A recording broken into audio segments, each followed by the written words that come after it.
Hey guys, Katie here. I'm sorry I haven't made a video in a while, but I really didn't have many changes. So I was like, well, I don't really need to do a video week to week when I don't have any changes. Okay, let's start. Today is Tuesday and it is 11 weeks since my surgery. I started out at 255. I am now 219, which doesn't sound very good, and it's because I did get down to 215 after about excuse me, a month, but I've been on the Picc line for over a month, and I gained 5 pounds, and they said that's normal. The Picc line, I get 2 liters of fluid every day, so that's pumping into my body, and the nurse said there's 2,000 to 3,000 calories in each bag, so I get that every day. So I do still have the Picc, and this plugs into my bag every day, and I have to be right back. Sorry about that. That was actually my pharmacy calling. Yeah, I still have the Picc line. There are 4, well, there's like at least, there's a bunch of different kinds of dressings that you can have for your Picc line. I don't know if you can see it, but mine, I went through. Apparently, I have sensitivities towards the adhesives and stuff. Of course I do, right? Of course. So they have 4 different options for sensitive skin, and this is the last final one. I don't know if you can see it. Yeah, there you go. So it's just a big clear thing, which I do like. It's the easiest to like cover up. So I have a reaction to this one too. It makes me itch really bad. I just want to like scratch at it so bad. But they decided to take a new route since there's nothing else they can do besides give me one that's gonna like give me a reaction. So they started using betadine. So that is, yeah, there you go. There's a big yellow mark there. So they're thinking maybe that will help. I don't know. It still itches like crazy. I do like this clear dressing. The other ones are like all white and stuff. But I can wear, you know, a short sleeve shirt and you don't really see anything. So I do like that. Rather than putting like the big, they give you like these big white things to put over it to cover it up. And really it's just like, hey, I have a problem. Look at this big bandage. Let's see, my nurse comes every Monday and she changes my dressing and cleans that all up, and then she draws my blood, and then she does my vitals and all that. My blood pressure's been pretty low lately. I think yesterday it was 90/60. It's supposed to be 120/80. And she always asks me, like, are you really dizzy and lightheaded? And I'm always like, well, yeah. Yeah, I'm dehydrated and all sorts of stuff. So yes, I am. My pneumonia won't go away. That's super exciting. And lately, for 3 days now, I feel like I'm drowning. Like there's fluid in my chest and I feel like I'm drowning. I'm a little disappointed in my care team, my surgeon, and then I even talked to the other surgeon, and when mine was on vacation, my bariatric doctor and my primary care doctor. They all know everything about everything that's been going on. I went to a baseball game and my cousin was there who is a doctor, and I was just like, when am I going to get better? Like, what's going on? When am I going to get better? And she's like, well, tell me what's been going on. So I went through the list of like the timeline of what happened, and then I mentioned that I had thrush really bad, and she's like, you don't just get thrush really bad. Like that means you're like almost dying. Like you're not okay if you have thrush. She's like, your immune system is garbage. And she's like, okay, now tell me what happened before surgery that your immune system is garbage, because she didn't know anything about my health.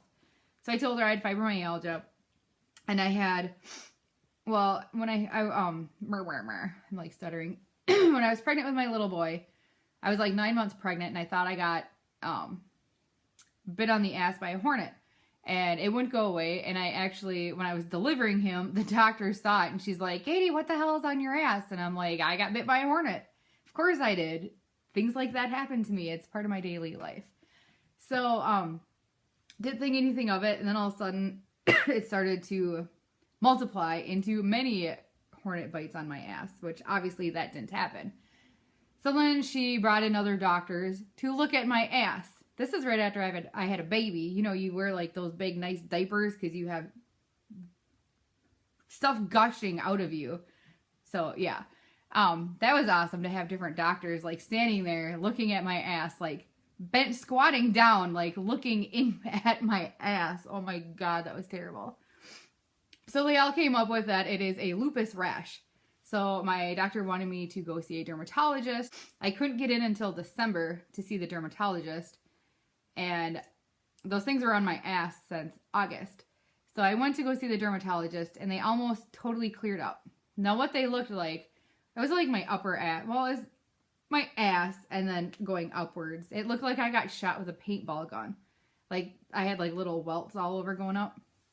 And the dermatologist looked at it and they were almost gone, so she couldn't biopsy them, which is kind of good because I was not prepared for that.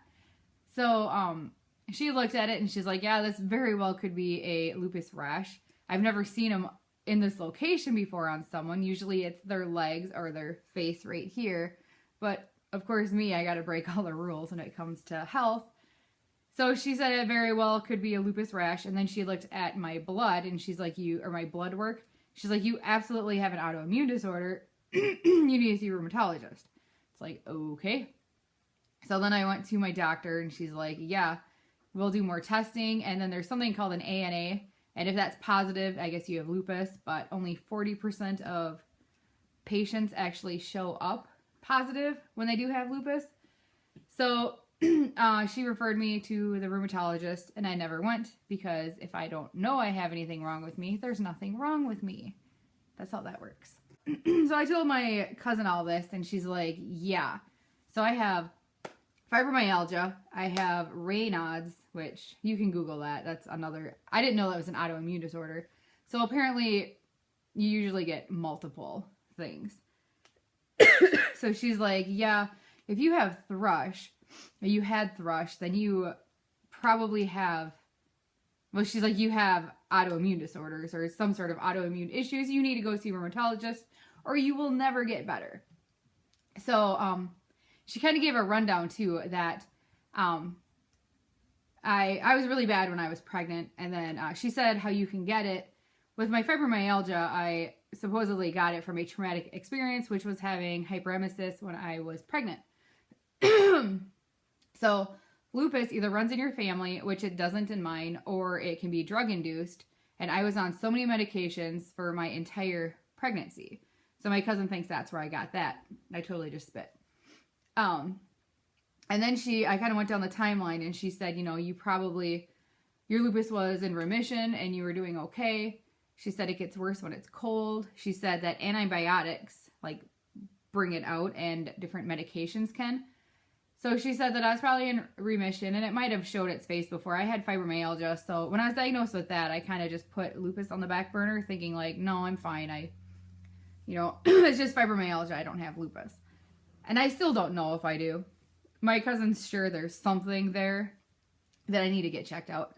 So, God, I'm rambling. You guys probably don't give a shit. Oh, well. You're stuck with me. So where was I? Okay, so after surgery, and she said, it takes a while you need to take a lot of antibiotics or whatever to get it built up to bring the lupus like back to life.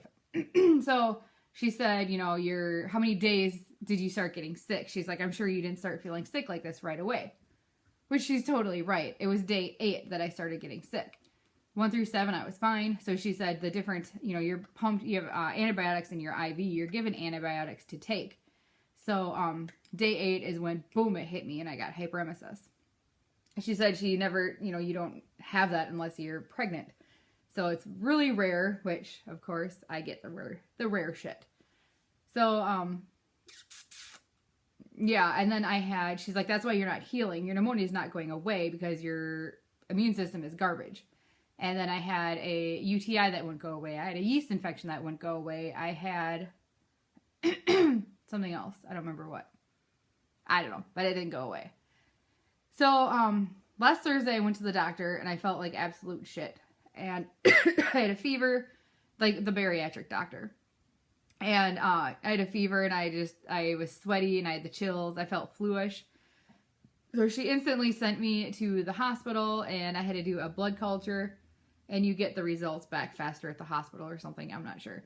So I went there, and if it was positive, they were going to pull the Picc right away, and I'd have to stay there for a little bit to be treated for a blood infection. And she's like, that's no joke. You have a Picc line in it, goes straight to your heart. This could kill you, Katie.